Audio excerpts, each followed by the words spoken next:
दोस्तों, जैसा कि हम सब ने प्रीवियस एपिसोड में देखा था कि टैंगशेंग ने सक्सेसफुली अपने लेवल को पार कर लिया होता है, वहीं क्यान रेंज्यू क्यान दौला के चैलेंजेस को फेस कर रही होती है। तो एपिसोड 190 की स्टार्टिंग त्यानदो एम्पायर से होती है, जहां हम एम्परर ज़्यू बैंग को देखते हैं। उनके पास उनका एक मैसेंजर भागता हुआ आता है और उन्हें एक खबर देता है कि सिटी ऑफ सेल्फ्स और जिंगलो एम्पायर के तीनों स्टेट्स पर वुहान एम्पायर ने अपना कब्जा जमा लिया है। और अब जब उन्हें ये पता लगता है कि वुहान एम्पायर के पास काफी ज्यादा सोल मास्टर्स है और उनकी फौज काफी ज्यादा बड़ी है, तो सभी काफी चिंता में आ जाते हैं। वुहान एम्पायर की फौज इतनी बड़ी और ताकतवर थी कि एम्पायर ऑफ सेल्फ्स और जिंगलो एम्पायर मिलकर भी उसका सामना नहीं कर सकते थे। और अब जिंगलो एम्पायर के साथ त्यानदो एम्पायर के सभी कम्युनिकेशन ठप हो चुके थे। एम्परर ज़्यू बैंग अपने सोल्जर को वहां से वापस भेजता है और अब ग्रैंड मास्टर से इसका हल निकालने को कहता है, क्योंकि अगर समय रहते कुछ नहीं किया गया तो हालात काबू से बाहर हो जाएंगे। ग्रैंड मास्टर एम्परर ज़्यू बैंग से कहते हैं कि जो कि वुहान एम्पायर के पास काफी ज्यादा सोल्जर्स है, लेकिन उनकी जंगी फौज इतनी भी ज्यादा नहीं है, और अगर हम अपने सैनिकों को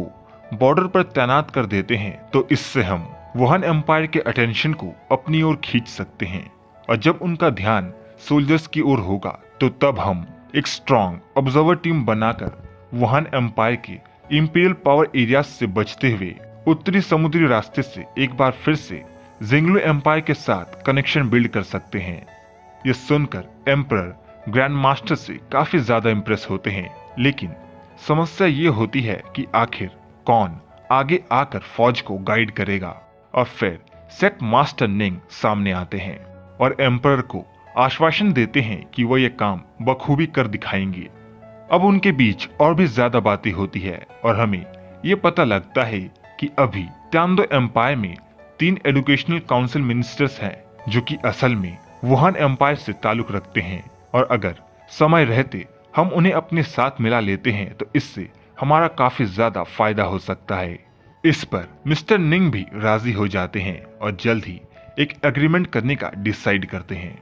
और अब यहाँ से सीन चेंज होता है और हमें फिर से एक बार सी गॉड आइलैंड का सीन दिखाया जाता है, जहाँ सभी श्रेक डेविल्स अपने नेक्स्ट मिशन की ओर बढ़ रहे होते हैं और वे सभी सी डिल्यूजनल सैक्रेड टावर के पास पहुंचते हैं, लेकिन वहां उन्हें कुछ भी नजर नहीं आता है क्योंकि चारों ओर एक कोहरा सा मिस्ट फैला होता है। जीवू टैंगशिंग के पास आती है और उससे कहती है कि वह उसके साथ आगे जाकर उसे उसके इस लेवल में हाथ बटाना चाहती है। ऑस्कर निनरोंग से कहता है कि यहाँ की light mist underworld illusion realm के बराबर है और इससे उभर पाना काफी ज्यादा मुश्किल है, और जो कि टैंगशिंग के पास डेमोनिक पर्पल आइस है, और जो कि डेमोनिक पर्पल आइस हर डिल्यूजन फील्ड के अपोजिट काम करती है, तो उसका इस्तेमाल करते हुए टैंगशांग इससे बड़े ही आसानी से पार हो सकता है, और उस हिसाब से ये लेवल टैंगशिंग के लिए सबसे आसान होने वाला है। वहीं हम टैंगशिंग को देखते हैं जो कि काफी चुप सा होता है। इस पर मिस्टर दाई उससे पूछता है कि आखिर उसकी चिंता का कारण क्या है। टैंगशिंग उससे कहता है कि जो कि यहाँ पर उसके पास बिल्ट इन टेरेन एडवांटेजेस है और फेंगहाओ डोलू स्टेज पर उसे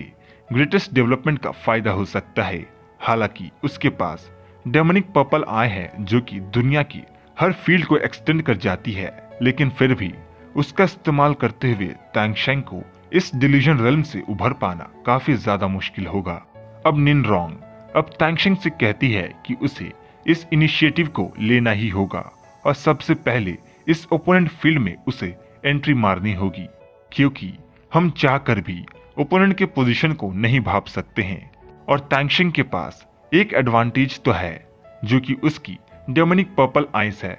और अब टैंगशिंग आगे जाने का डिसाइड करता है और सभी को रेस्ट करने को कहता है, क्योंकि आगे अभी उनके सामने और भी ज्यादा बैटल्स आने वाली है। वो स्पेशली निनरोंग को रेस्ट करने के लिए कहता है क्योंकि उसे सभी को उनके पावर अपग्रेड्स के लिए मदद करनी है। और अब यहाँ से टैंगशिंग और जीवू सी डिल्यूजनल मास्टर से लड़ने के लिए आगे बढ़ते हैं। अब जैसे जैसे टैंगशिंग यहाँ से आगे की ओर बढ़ता जाता है, उसे मालूम पड़ता है कि ये मिस्ट या कोहरा जो यहाँ फैला हुआ है वो असल में एक समुद्र के समान है और यहाँ की डिल्यूजनल फील्ड्स इतनी ज्यादा स्ट्रॉन्ग है कि यहाँ मूवमेंट्स तो रेस्ट्रिक्टेड है ही, लेकिन सांस लेना भी काफी ज्यादा मुश्किल है।